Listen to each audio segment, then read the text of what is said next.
కృష్ణా జిల్లా అవనిగడ్డ నియోజకవర్గంలో కలియుగ ప్రత్యక్ష దైవం తిరుపతి శ్రీ వెంకటేశ్వర స్వామి లడ్డూ ప్రసాదం అపవిత్రం కావడంపై టీడీపీ నాయకులు ఆగ్రహం వ్యక్తం చేశారు.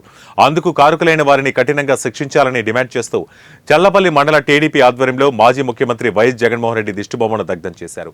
ఈ కార్యక్రమంలో టీడీపీ, బీజేపీ, జనసేన నాయకులు, కార్యకర్తలు పాల్గొన్నారు.